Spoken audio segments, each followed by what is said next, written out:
আসসালামু আলাইকুম ওয়া রাহমাতুল্লাহ। প্রিয় দর্শক, আশা করছি সবাই আল্লাহর রহমতে ভালো আছেন।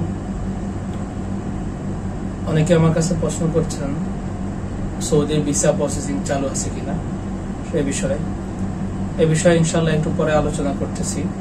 তার আগে দু একটি কথা বলি। উলামা ইকরাম সবসময় একটা কথা বলে থাকেন কোরআন হাদিস থেকে, যে কোনো জুলুমকারীকে, কোনো অত্যাচারকারীকে আল্লাহ তাআলা কখনো ছাড় দেন না।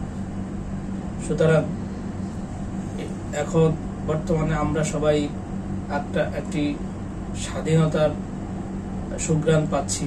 সবাই আমরা শুকরিয়া আদায় করছি যে আমাদের দেশ 1971 সালে একবার স্বাধীন হয়েছে।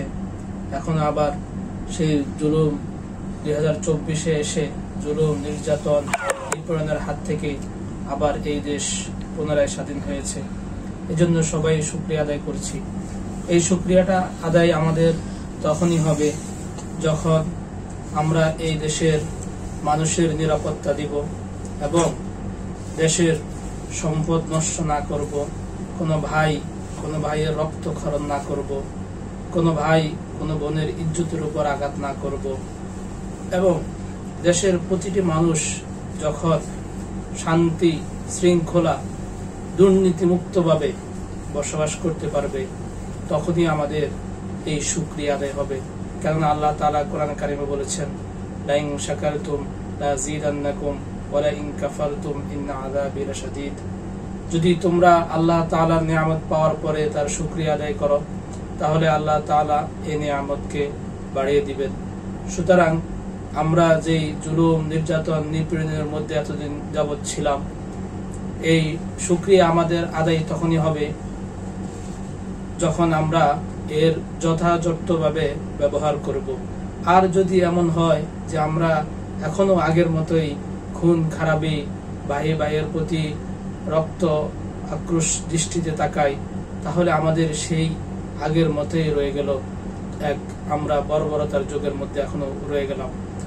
আল্লাহ তাআলা আমাদেরকে সেই কঠিন আযাবে আমাদেরকে আবার নিমজ্জিত করবেন। সুতরাং আমরা এখন আসুন সবাই রক্তক্ষরণ বন্ধ করে আমরা কাঁধে কাঁধ মিলিয়ে একটি সুন্দর বাংলাদেশ গড়ি, একটি সমৃদ্ধির বাংলাদেশ গড়ি। আমরা সবাই শান্তি চাই, সবাই শৃঙ্খলা চাই, সবাই দুর্নীতি মুক্ত বাংলাদেশ চাই।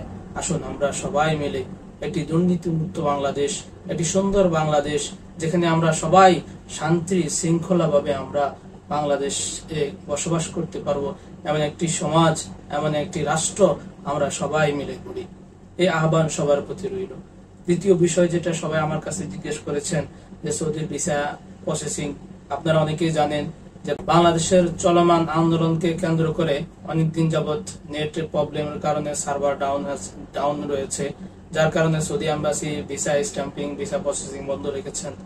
ইনশাআল্লাহ আমরা আশাবাদী খুব শীঘ্রই সৌদি এম্বাসি ভিসা চালু করে দিবেন। এখন পর্যন্ত ভিসা চালু হয়নি, আশাবাদী আগামী সপ্তাহের ভিতরে ইনশাআল্লাহ সৌদির ভিসা প্রসেসিং চালু হয়ে যাবে। দ্বিতীয় যে বিষয়টি রয়ে গেছে সেটি হলো টিকিট। এখন ফ্লাইট চালু আছে কিনা। অবশ্যই আমরা ফ্লাইটের ক্ষেত্রে, টিকিট কাটার ক্ষেত্রে অবশ্যই যাচাই বাছাই করে টিকিট কাটবো, কেননা এখন অনেক এয়ারলাইন্স বাংলাদেশের এই আন্দোলনকে কেন্দ্র করে অনেক এয়ারলাইন্স কিছু ফ্লাইট বাতিল করেছেন, আবার কেউ ফ্লাইট দিচ্ছেন, আবার কেউ দিচ্ছেন না এখন পর্যন্ত। যার কারণে আমরা সবাই যার কাছ থেকে টিকিট করব তার সাথে যোগাযোগ করে যে ফ্লাইট এখন চালু আছে কিনা, সেই ওই বিমানে এখন আমরা যে গন্তব্যে যাব সেই বিমান ওখানে যায় কিনা, ফ্লাইট চালু আছে কিনা, ফ্লাইট করায় কিনা, আমরা সেই দিকে খেয়াল রেখে আমরা টিকিট কাটবো ইনশাআল্লাহ। এখন ম্যাক্সিমাম ফ্লাইট এখন পর্যন্ত চালু আছে আলহামদুলিল্লাহ। তবে আশাবাদী যারা এখনো, যে সব এয়ারলাইন্স এখনো ফ্লাইট চালু করছে না, ইনশাআল্লাহ আশাবাদী আগামী সপ্তাহের মধ্যে ইনশাআল্লাহ ফ্লাইট গুলো পরিপূর্ণভাবে চালু হয়ে যাবে ইনশাআল্লাহ।